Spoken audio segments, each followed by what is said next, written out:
গণভোটের হ্যাঁ শীর্ষক প্রচারণায় আমরা কাজে লাগাতে পারি, তাহলে আশা করি এখানে আমরা একটা ব্যাপক সফলতা পাবো।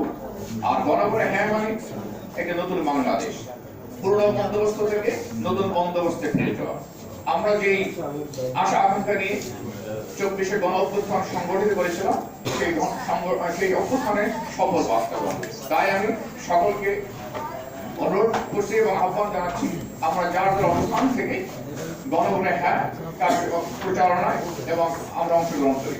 সবাইকে ধন্যবাদ জানিয়ে আমার বক্তব্য আমি এখানে শেষ করি। আসসালামু আলাইকুম। ধন্যবাদ সম্মানিত চেয়ারম্যানকে।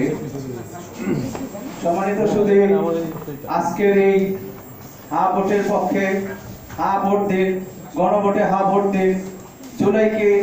জুলাইয়ের ঐক্যবদ্ধ এবং জুলাই শক্তিকে ধারণ করুন, জুলাইয়ের উদ্দেশ্যকে ধারণ করার লক্ষ্যে নব উদ্যমে বাংলাদেশ ইউনিয়ন সদস্য সংস্থা বাইসাসের নবগঠিত কমিটি, যার অক্লান্ত পরিশ্রমে নতুন উদ্যমে জাগ্রত হয়েছে, গঠন হয়েছে এবং যিনি অক্লান্ত পরিশ্রম করে যাচ্ছেন দিনরাত বাংলাদেশ ইউনিয়ন সদস্য সংস্থা বাইসাসের মাধ্যমে বাংলাদেশের আপামর জনগণের অধিকারকে বাস্তবায়ন করার লক্ষ্যে কাজ করে যাচ্ছেন, সেই বাংলাদেশ ইউনিয়ন সদস্য সংস্থার সম্মানিত মহাসচিব, বিশিষ্ট ব্যবসায়ী, কবি এবং লেখক জনাব